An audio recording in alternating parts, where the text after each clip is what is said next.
계시록 10장 두 번째 시간입니다. 오늘은 하나님의 비밀은 교회로 말미암아 깨닫게 하셨다. 이 내용이 어떤 내용인지 한번 자세히 알아보도록 하겠습니다. 지난 시간에 일곱째 나팔은 재림의 때를 의미합니다. 그래서 계시록 10장 7절에 이렇게 나옵니다. 일곱째 천사가 소리내는 날 그 나팔을 불게 될 때에 하나님의 비밀이 그종 선지자들에게 전하신 복음과 같이 이루리라. 네, 일곱째 천사가 나팔 불 때가 1844년 이후에 일어나는 일입니다. 그럼 1844년부터 이 하나님의 비밀이 그 종 선지자들에게 전하신 복음과 같이 이루신대요. 그래서 하나님의 비밀이 이때 밝혀지고 그 다음에 우리가 그 복음을 이루어진다는 거죠. 삶 속에서. 그 복음은 무엇이냐면 성품은 예수님의 영광 앞에 불타지 않도록 온전한 상태에 도달한 성도들을 만드는 것이 하나님의 비밀이라는 거예요. 그럼 우리가 이 완전한 가운데로 오늘 가고 있어야지만 이때 우리가 온전한 가운데 설 수 있다는 거예요. 이게 창세 전부터 계획하셨던 하나님의 비밀이라는 거예요. 골로새서 1장 26절입니다. 이 비밀은 만세와 만대로부터 오므로 감추었던 것인데 이 비밀은 너희 안에 계신 그리스도시니 곧 영광의 소망이니라. 각 사람을 그리스도 안에서 완전한 자로 세우려 함이니. 네, 이 비밀은 언제부터요? 만세와 만대로부터 감추었던 것인데 이제 일곱째 나팔이 불 때 이게 밝히 드러난다는 거예요. 밝히 해석이 되고 이런 사람이 나타난다는데 어떤 사람이냐면 너희 안에 계신 그리스도인데 그 그리스도 안에서 우리가 완전한 자로 세우려 함이라는 거예요. 완전한 자로. 그래서 우리가 점도 흠도 없는 자로 세우기 위하신 것이 비밀이라는 거예요. 근데 우리는 죄된 품성, 죄로 기울어지는 성품이 있기 때문에 우리는 안 되지 않을까요? 이런 기별이 지금 교회를 주도적으로 지배하고 있다는 거예요. 근데 진짜 일곱째 나팔이 불 때는 온전한 자가 나온다라는 거죠. 사도행전 3장 19절입니다. 그러므로 너희가 회개하고 돌이켜 너희 죄 없이 함을 받으라. 이같이 하면 유쾌하게 되는 날이 주 앞으로부터 이를 것이요 또 주께서 너희를 위하여 예정하신 그리스도 곧 예수를 보내시리니. 네, 우리가 늦은 비가 내리면 우리 성품도 온전해질 거라고 지금 이야기를 하고 있습니다. 많은 분들이. 그래서 지금 우리가 불완전하게 살지만 늦은 비가 내리면 우리는 온전하게 될 거야. 이런 기별은 거짓 기별이라는 거예요. 여기 보시면 죄 없이 함을 받으라. 죄 없이 한다라는 뜻은 도말 받는 경험을 이야기해요. 그래서 죄의 도말이 있는 상태에서 그 다음에 뭐가 나오냐면 유쾌하게 되는 날. 이게 늦은 비 성령입니다. 그래서 죄의 도말을 받은 사람들이 늦은 비를 받을 수 있는 거예요. 늦은 비가 내렸을 때 죄의 도말을 받는 게 아니고 그 전에 온전히 도말을 받는 사람들이 늦은 비를 받을 수 있다는 거죠. 한번 보겠습니다. 이 죄의 도말이 늦은 비에 새롭게 하심을 받는 것에 앞서 있어야 한다. 여기서 말하는 게 죄의 도말이 늦은 비에 새롭게 하심을 받는 것에 앞서서 있어야 된다는 거예요. 그럼 우리가 오늘 대속죄일의 경험적 신앙으로 우리 죄에 대해서 온전한 용서의 경험 가운데 지금 있는 사람만이 늦은 비를 받을 수 있다는 거예요. 보겠습니다. 왜냐하면 아브라함의 축복을 받은 사람들만이 약속된 성령을 받으며 죄로부터 구원받은 자들만이 아브라함의 축복을 받기 때문이다. 그러므로 전과는 달리 지금은 우리가 회개하고 돌이켜서 죄 없이 함을 받고 우리의 생애에서 죄가 완전히 그리고 영원히 끝나게 하여 영원한 의가 드러나도록 해야 한다. 네, 그래서 우리는 구원을 받은 자만이 축복을 받기 때문에 그리고 여기서 얘기하는 것은 우리 생애에서 죄가 완전히 그리고 영원히 끝나야지만 그래서 영원한 의가 드러나야지만 늦은 비를 받을 수 있다라는 거죠. 또 보겠습니다. 이렇게 되면 늦은 비에 새롭게 하는 이때에 우리가 성령의 충만한 부음을 받게 될 것이다.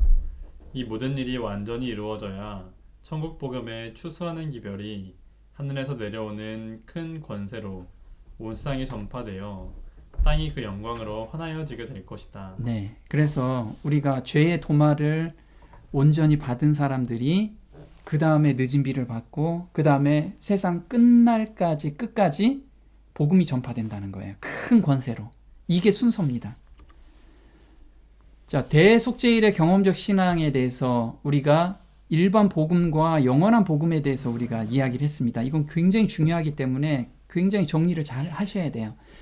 계시록 14장 6절에 이렇게 나오죠. 여러 나라와 족속과 방언과 백성에게 전할 영원한 복음을 가졌더라. 네, 지금 마지막 백성 또 14만 4천에게는 영원한 복음을 가진 자들이 14만 4천이라는 거예요. 그럼 영원한 복음은 무엇이냐면 계시록 14장 4절에 어린 양이 어디로 인도하든지 따라가는 자다. 그러면 성령의 음성에 내가 거부하지 않는 것, 반항하지 않고 온전히 순종하는 그런 삶을 사는 사람들이 14만 4천이라는 거예요. 5절에 그 입에 거짓말이 없고 흠이 없는 자들이더라. 그래서 예수님의 성령의 음성에 온전히 따라가면은 결과가 뭐냐면 거짓말이 없고 흠이 없는 자가 이 바로 결과라는 거예요. 내가 만들어내는 게 아니고 이건 자연스러운 결과라는 거죠.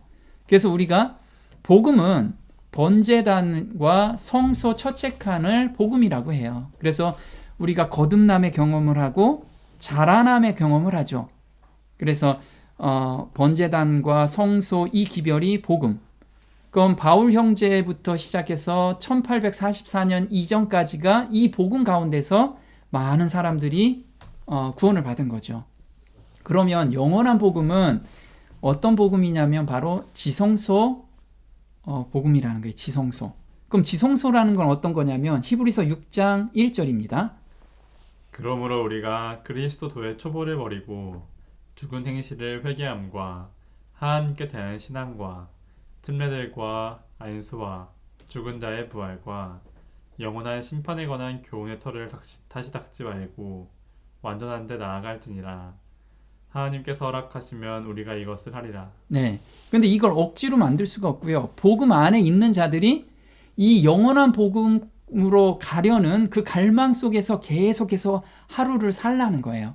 그 하루를 산다는 건 지금 복음 안에 있으면 우리가 이런 거죠. 우리가 그리스도의 도의 초보를 버리고 죽은 행실을 회개함과 하나님께 대한 신앙과 침례들과 안수와 죽은 자의 부활과 이거는 우리가 회개함은 죽은 행실에서 회개하는 건 우리 하루에 살면서 죄된 생각과 세상을 좋아하는 마음과 누굴 미워하는 마음들이 자꾸만 올라오잖아요. 그걸 거기에서 우리가 넘어지고 다시 회개하고 또 용서의 경험을 받고 넘어지고 이 과정을 거치면 우리가 온전한데 더 이상은 그런데 이제 넘어가지 마라. 그래서 교훈의 털을 다시 닦지 말고 완전한 데 나아갈지니라. 이게 완전한 데 나아가는 것이 영원한 복음이라는 거예요. 자, 죄를 고백하고 그 가운데 있지 않은 죄들만 대속죄일에는 도마를 해줬어요. 그래서 우리가 지금 가지고 있는 죄, 우리 순간순간에 우리가 생각나는 모든 죄를 그때그때 예수님께 드려야 돼요. 이게 습관화가 돼 있어야 된다는 거예요. 한번 레위기 16장 29절입니다. 너희는 영원히 이 규례를 지킬지니라. 7월 곧 그 달 10일에 너희는 스스로 괴롭게 하고 아무 일도 하지 말되 본토인이든지 너희 중에 우거하는 객이든지 그리하라. 이날에 너희를 위하여 속죄하여 너희로 정결케 하리니 너희 모든 죄에서 너희가 여호와 앞에 정결하리라. 이는 너희에게 큰 안식일인즉 너희는 스스로 괴롭게 할지니 네. 영원히 지킬 규례라. 보시면요. 스스로 괴롭게 한다라는 건 뭐냐면 내가 아직 들이지 않은 죄가 있는지 스스로 계속 돌아보라는 거예요. 내 마음속에 성령 하나님께서 계속 지금 말씀을 하고 계시는데 계속 누르고 있어. 난 그 사람하고 나는 쳐다보기도 싫어. 아니면 나 그 사람하고 해결할 부분이 있는데 성령 하나님께서 계속 말씀을 해주시는데 내가 계속 무시하는 거, 이건 스스로 괴롭게 하는 게 아니에요. 계속 돌아보면서 하나님께서 알려주시면 그 사람한테 전화하든지 강구하는 심령을 달라고 기도를 하면서 실제로 그 사람하고 해결해야 된다는 거죠. 그런 죄만이 온전히 도말받는 경험을 할 수 있다는 거예요. 보겠습니다. 이날은 대속죄일이었으므로 각자가 이 정결케 하는 사업에 협력하는 일이 필요했다. 대제사장이 속죄한 죄들은 고백된 죄들, 곧 뉘우친 자가 연중에 그것을 위하여 제물을 가져온 그 죄들 뿐이었다. 네. 그래서 도말받는 경험은 고백된 죄들, 곧 뉘우친 자가 연중에 그것을 위하여 제물을 가져온 죄들만 그것을 온전히 도말할 수 있다는 거죠. 그래서 하나님께서는 도말해주고 싶어도 가져오지 않는 것은 도말을 못 시켜주는 거예요. 그래서 성령 하나님께서 매일같이 우리가 민감하게 기도하고 있어야 된다는 거예요. 이게 스스로 괴롭게 한다라는 거예요. 자기 스스로.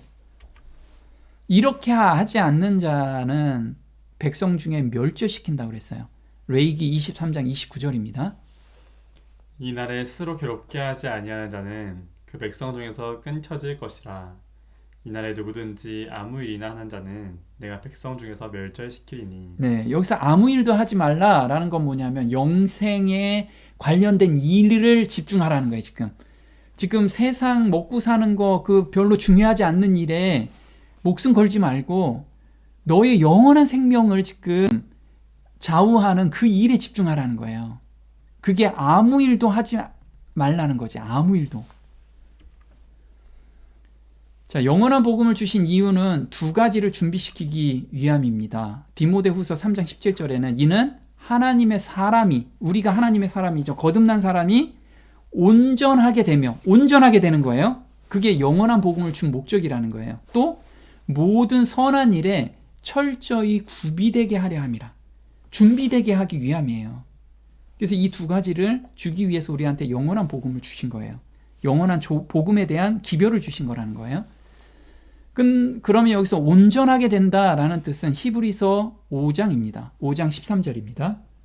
대저 젖을 먹는 자마다 어린아이니 의의 말씀을 경험하지 못한 자요. 단단한 식물은 장성한 자의 것이니 저희는 지각을 사용함으로 연단을 받아 선악을 분별하는 자들이니라. 네, 여기서 보면요. 장성한 자하고 어린아이가 이렇게 구분이 돼 있죠. 어린아이는 의의 말씀을 경험하지 못한 자예요. 깨닫는 자가 아니고 경험하지 못하는 자. 나는 그 말씀 깨달았어. 그런데 경험까지 들어가지 못하면 어린아이라는 거예요. 근데 대다수가 지적 동의로 난 이거 깨달았어. 그게 거기서 머무르면 어린아이로 머물러 있다라는 거예요. 그럼 단단한 음식을 먹는 장성한 자는 지각을 사용함으로 연단을 받는데요. 훈련을 받는 거.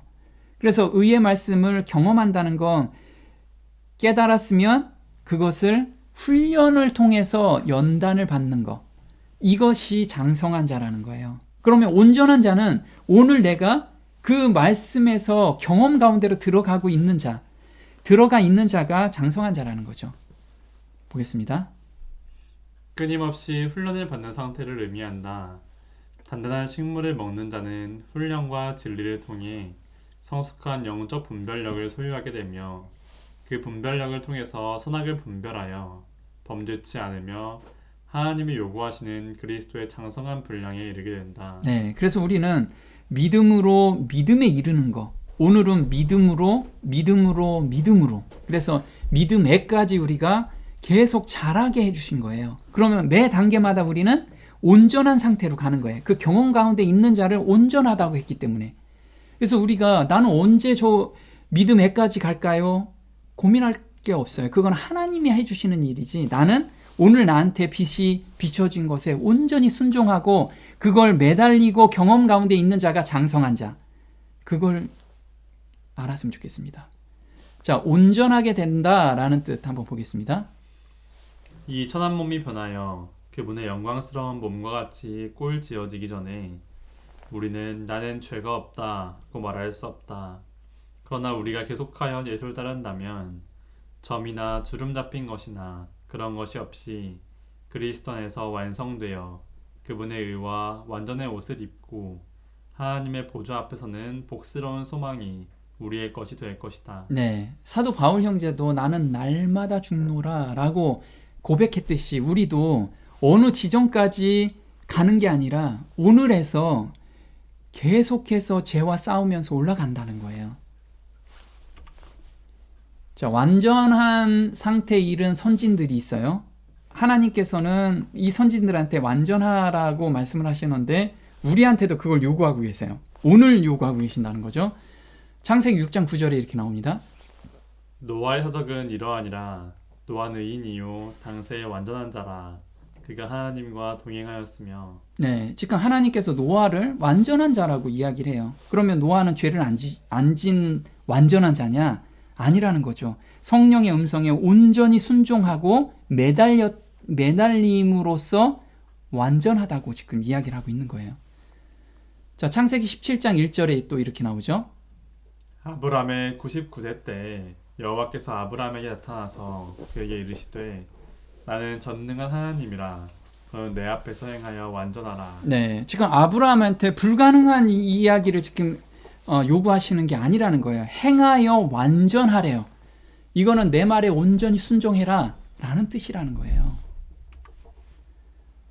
자, 사도행전 13장 22절입니다. 내가 이새의 아들 다윗을 만나니 내 마음에 합한 사람이라. 내 뜻을 다 이루게 하리라 하시더니. 네, 다윗은 우리아의 아내도 범했고 그 다음에 여러 가지 죄를 범했을 때도 하나님께 온전히 회개와 용서의 경험을 받다 보니까 하나님께 온전히 의지를 했잖아요. 그래서 마음으로 하나님과 합한 사람이라는 거예요. 우리도 마음으로 합한 사람이 하나님과 영원히 사는 거예요. 하나님하고 마음이 같기 때문에. 보겠습니다. 사어들과 선지자들 중 어느 누구도 죄가 없다고 주장한 적이 없다. 하나님과 가장 가까이 생애한 사람들, 고의로 악행을 하기보다는 차라리 생명 그 자체를 희생하고자 한 사람들, 하나님께서 거룩한 빛과 능력으로 영화롭게 하신 사람들도 그들의 본성에 죄악이 충만함을 고백하였다. 그들은 육신을 신뢰하거나 자신들의 의를 주장하지도 않았으며 전적으로 그리스도의 의를 의지하였다. 네, 지금 여기서 해답을 주시죠. 전적으로 그리스도의 의를 의지한 사람이 완전한 자라는 거예요. 완전한 자. 우리도 하나님 앞에 완전한 자가 될 수 있고 하나님 마음과 합한 사람이 될 수 있다라는 거예요. 오늘의 성령의 음성에 우리가 온전히 순종한다면, 순종이 안 된다면 그걸 가지고 매달리라는 거예요. 하나님, 제가 도저히 순종이 안 됩니다. 이걸 가지고 계속 헌신기도하면서 야곱의 그 매달리는 간절함으로 매달리면 그걸 온전하게 보시는 거예요. 근데 이거는 혼자서 깨닫고 혼자서 신앙생활 할 때는 죽었다 깨어나도 이걸 온전함에 도달할 수 없다라는 거예요. 이 교회 안에 있을 때 하나님께서 자라나게 해주신다는 거예요. 그래서 교회를 통하여 비밀을 깨닫게 하셨고 완전한 자로 세우셨어요. 그게 하나님의 계획이셨다라는 거예요. 에베소서 3장 9절입니다. 영원부터 만물을 창조하신 하나님 속에 감추었던 비밀의 경륜이 어떠한 것을 드러내게 하려 하심이라. 이는 이제 교회로 말미암아 하늘에서 정사와 권세들에게 하나님의 각종 지혜를 알게 하려 하심이니 곧 영원부터 우리 주 그리스도 예수 안에서 예정하신 뜻대로 하신 것이라. 보면 영원부터 감추어졌던 비밀의 경륜을 어디에서 이걸 드러내게 해주신다고요? 교회로 말미암아 드러내게 해주신다는 거예요. 근데 이 땅에 있는 사람들에게만 드러내는 게 아니고 하늘에 거하는 이 천군 천사들한테, 우주 거민들한테도 하나님의 품성을 이 교회 안에서, 교회가 온전히 설 때 하나님의 품성이 온전히 드러난다는 거예요. 우리는 정말 우리만이 위한 거 아니고 하늘의 거민들한테도 이걸 보여주기 위해서 하나님의 품성을 증거하기 위한 우리의 계획을 가지고 계셨다라는 거예요. 자, 비밀의 경륜은 계시록 14장 12절입니다. 하나님의 율법을 온전히 지키는 무리가 나타난다는 비밀. 저희는 하나님의 계명과 예수 믿음을 지키는 자니라. 네, 이 비밀의 경륜은 무엇이냐면 피조물은 하나님의 계명을 온전히 지킬 수 없습니다 라는 지금 사단의 참소에 하나님께서 증명할 무리가 필요했던 거예요. 그래서 그 무리가 한 사람 한 사람이 아니고 한 무리, 이 교회로 그걸 온전히 드러내기를 계획하고 계셨던 거예요.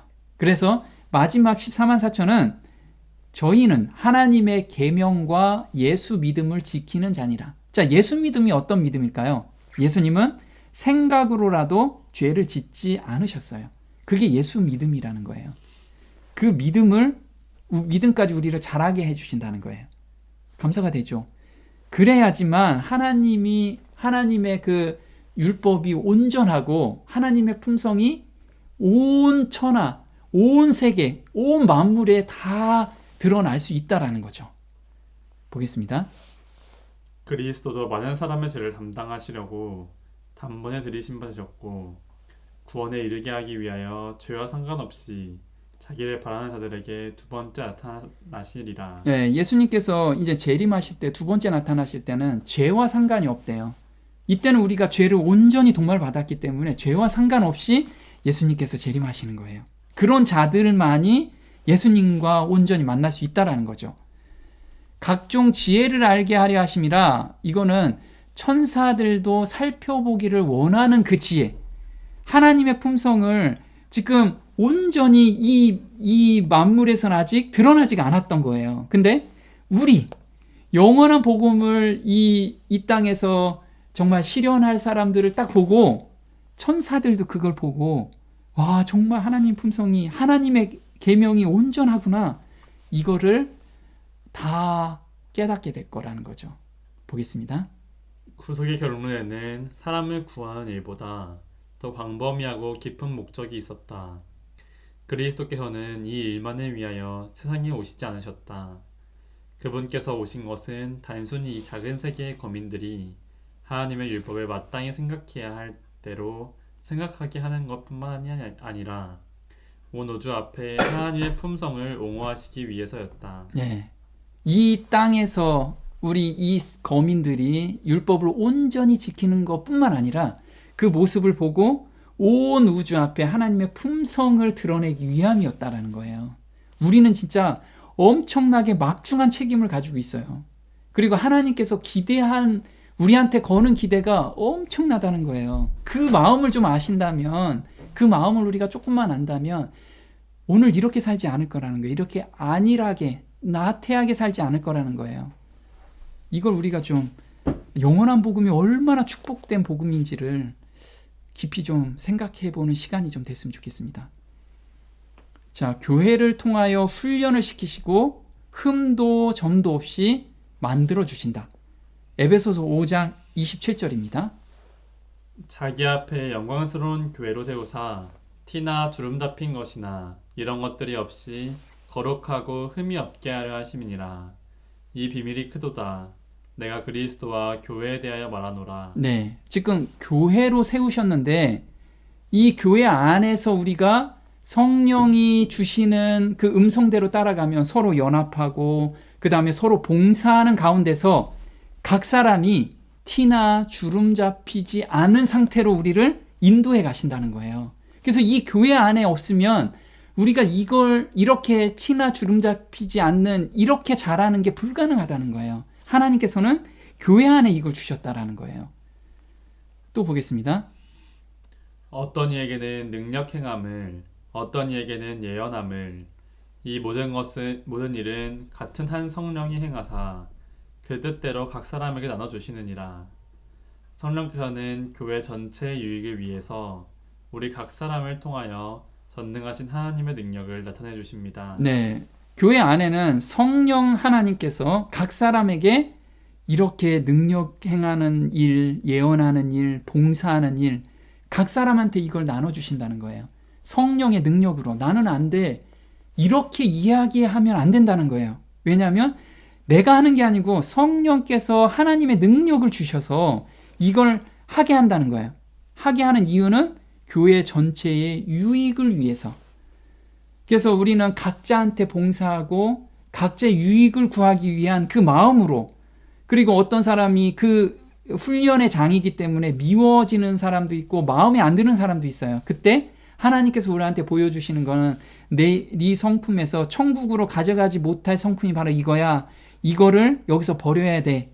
하고서 우리한테 보여주는 거예요. 그런 마음들이 오면 감사함으로 받고 온전히 헌신과 회개와 헌신과 그 다음에 용서의 경험을 우리가 받으면 거기서 또 온전한 새 마음의 경험을 받게 되는 거예요. 그러면 천국으로 가져가지 못하는 성품을 하나하나씩 우리가 다 정복해 가는 거죠. 그래서 예수님께서 천국은 침노하는 자의 것이다 라고 말씀하신 게 우리가 죄를 하나씩 하나씩 다 정복해 가는 거예요. 그런 사람이 바로 천국이 우리 것이 되는 거죠. 그래서 정말 교회 안에 우리가 교회의 유익을 위해서 정말 하늘이 주는 그 능력으로 우리가 봉사하고 남의 유익을 구하는 거, 그것이 곧 내가 자라나는 거라는 거예요.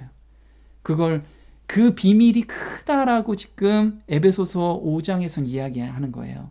그래서 이 비밀이 크도다. 이걸 좀 깨달아 봐라 라고 지금 우리한테 이야기를 하고 계시죠. 보겠습니다.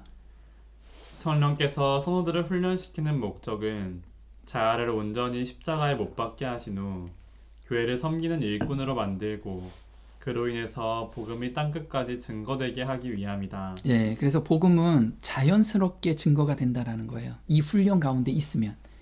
자, 교회를 통해서만 완전할 수 있다라는 거예요. 로마서 1장 11절입니다. 내가 너희 보기를 심히 원하는 것은 무슨 신령한 은사를 너희에게 나눠주어 너희를 견고케 하려 함이니. 네, 교회 안에는 각 사람한테 신령한 은사가 있다라는 거예요. 내가 지금 없다라는 거는 게을러서 못 찾고 있는 거예요. 간절한 기도로 내가 어떤 은사를 가지고 있나요? 하면 하나님께서 반드시 주십니다. 그리고 은사는 여러 가지가 있어요. 나 한 가지만 있는 게 아니고 여러 가지, 한 사람한테 여러 가지를 복합적으로 주신다고 그랬어요. 그래서 하나에 우리가 순종하면 나는 청소하는 게 은사야. 그럼 청소를 하고 있으면 또 다른 은사를 주신다는 거예요. 그 은사를 우리가 갈망하면서 기도하고 무엇인지를 우리가 계속해서 찾아내야 된다는 거예요. 그렇게 하는 것이 자기가 신앙에서 견고케 된다는 이야기라는 거죠. 견고케 된다라는 거 우리가 뿌리를 깊이 내려서 진짜 지지하고 고정시킨다는 거예요. 신앙이 진짜 흔들리지 않고 공고해진다는 거예요. 이렇게 나무 뿌리가 이렇게 깊이 박힌다는 거예요. 자, 빌레몬서 1장 6절입니다. 이로써 내 믿음의 교제가 우리 가운데 있는 선을 알게 하고 그리스도께 미치도록 역사하느니라. 네, 여기서 보면 선한 분은 하나님밖에 없잖아요. 선한 마음을 우리가 발견할 수 있는 것은 내 믿음의 교제가, 우리가 믿음의 교제 가운데 있을 때 우리 가운데 있는 선을 알게 한다는 거예요. 하나님 마음을 알게 하신다는 거예요. 근데 이게 그리스도께 미치도록 역사하느니라. 그래서 우리는 점점 그 마음을 깨닫는 것이 깊어지고 예수님의 마음까지 우리가 닮아간다는 거예요. 그렇게 자라나게 하신다는 거죠. 자, 믿음의 교제라는 것은 그냥 우리 이렇게 교제합시다가 아니고 빌레몬서 1장 5절에 이렇게 나옵니다. 주 예수와 및 모든 성도에 대한 내 사랑과 믿음이 있음을 들음이니. 네, 여기서 그냥 믿음의 교제는 5절에는 그걸 풀어서 써요. 뭐라고 풀었었냐면 모든 성도에 대한 내 사랑.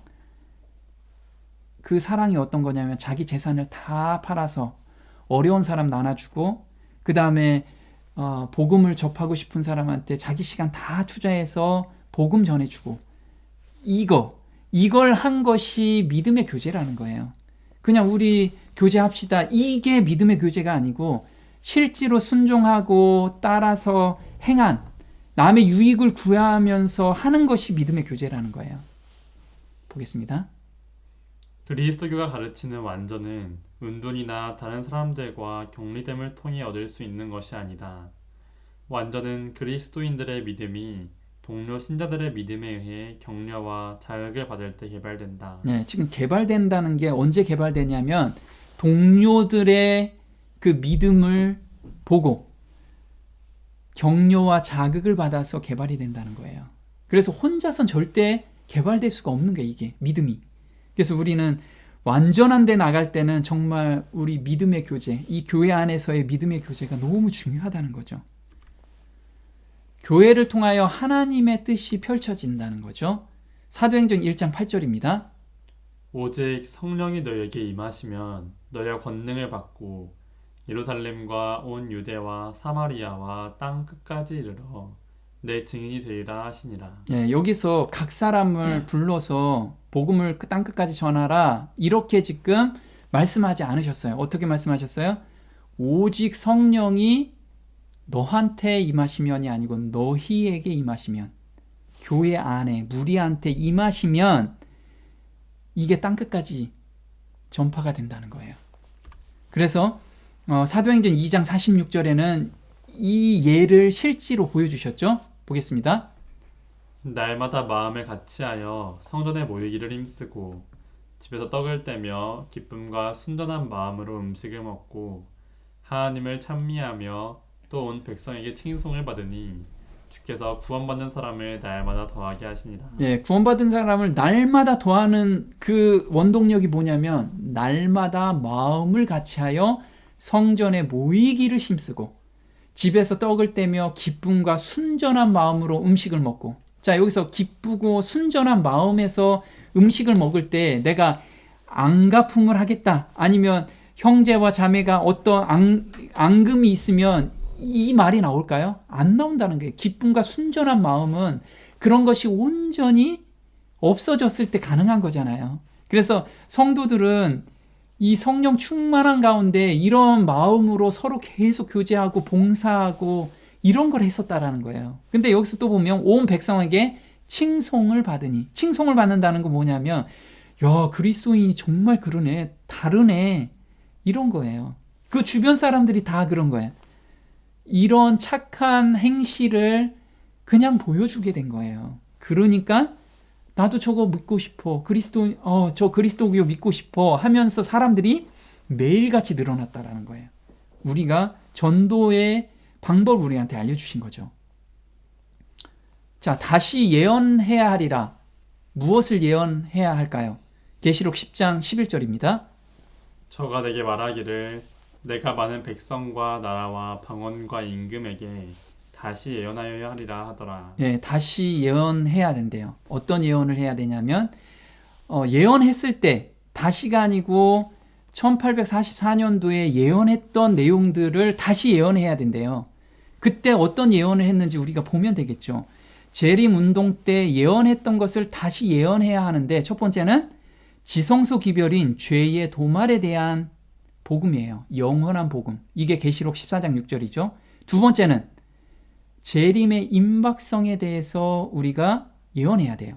심판하실 시간이 이르렀음이니 라고 14장 7절에 나오죠. 그래서 이 두 가지를 우리가 다시 예언해야 된다는 거예요. 자, 데살로니가전서 5장 2절입니다. 주의 날이 밤에 도적같이 이를 줄을 너희 자신이 자세히 알미라. 저희가 평안하다 안전하다 할 그때에 잉태된 여자에게 해산 고통이 이름과 같이 멸망이 호련히 저희에게 이르리니 결단코 피하지 못하리라. 형제들아, 너희는 어두움에 있지 아니하매 그날이 도적같이 너희에게 임하지 못하리니 그러므로 우리는 다른 이들과 같이 자지 말고 오직 깨어 근신할지라. 네. 자, 지금 주의 날이 밤에 도적같이 이른대요. 이런 사람들은 아직 깨어있지 못한 자들, 깨어있는 자들한테는 도적같이 너희에게 임하지 못한대요. 그러면 어느 시점에서 오신다는 것을 우리는 깨어있는 사람은 어느 정도 알겠죠. 그래야지만 오늘의 삶이 달라진다는 거예요. 세상 걱정이나 얽매이기 쉬운 죄들을 우리가 온전히 버릴 수 있다는 거예요. 보겠습니다. 하나님의 진실한 자녀들에 의하여 그날과 그 시간은 알려질 것이며 그리고 다른 사람이 아니라 그날을 바라며 기뻐하는 우리에게 그 사실은 분명하게 드러나게 될 것이다. 만일 우리가 깨어있지 않으면 예수님은 도둑처럼 우리에게 올 것이고 우리는 어느 시에 올런지 알지 못한다. 그러므로 진정으로 깨어있는 사람 외에는 아무도 모른다. 그리고 경고히 잡으면 진정한 시간을 알게 된다. 네, 우리가 깨어있는다라는 것은 뭐냐면 오늘 성령의 음성에 순종하면서 간다는 거예요. 그 자들은 하나님이 언제 오실지를 우리가 알 수 있다라는 거예요. 그래서 우린 스스로 그런 걸 연구해 봐야 돼요. 자, 예언에서 연수를 깨달을 때 영혼이 각성이 됐죠. 다니엘이 그랬습니다. 다니엘서 9장 2절 한번 볼게요. 나 다니엘이 서책으로 말미암아 여호와의 말씀이 선지자 예레미야에게 임하여 고하신 그 연수를 깨달았나니 곧 예루살렘의 황무함이 70년 만에 마치리라 하신 것이니라. 내가 금식하며 베옷을 입고 죄를 무릅쓰고 주 하나님께 기도하며 간구하기를 결심하고. 네, 다니엘이 지금 예언서를 공부했죠. 선지자 예레미야서를 공부하면서 연수를 깨달았어요. 70년이 차면 우리가 다시 돌아가는구나. 근데 보니까 몇 년 안 남은 거예요. 얼마 안 남은 걸 보고 이제 그때 금식하며 베옷을 입고 죄를 무릅쓰고 주 하나님께 기도하며 간구하기를 결심하게 돼요. 우리도 예수님의 재림이 정말 가까웠다는 것을 피부로 느낀다면 우리는 정말 영혼이 깨어나게 될 거예요. 우린 각자가 이걸 깨어나야 돼요. 마지막 때도 정말 이렇게 깨어난 자들이 스스로 정결케 돼요. 다니엘서 12장 9절입니다. 그가 가로되 다니엘아 갈지어다. 대저 이 말은 마지막 때까지 간수하고 봉함할 것임이니라. 많은 사람이 연단을 받아 스스로 정결케 하며 희귀할 것이나 악한 사람은 악을 행하리니 악한 자는 아무도 깨닫지 못하되 오직 지혜 있는 자는 깨달으리라. 네, 그래서 우리가 정말 재림이 얼마 안 남았다는 것을 깊이 깨달으면 그 각각 깨닫는 사람들이 있습니다. 그래서 우리는 성경적으로 정말 깨달아야 돼요. 그러면 영원한 복음을 간구하면서 오늘의 우리가 스스로 괴롭게 하면서 정결케 하는 그 하루를 우리가 헛되이 보내지 않는다는 거예요. 그 사람이 깨어있는 자이고 하나님께서는 정말 도적같이 그런 사람한테 오지 않는다는 거죠. 우리는 이런 가운데 매일의 삶으로 들어갔으면 좋겠습니다. 오늘 여기까지 하겠습니다.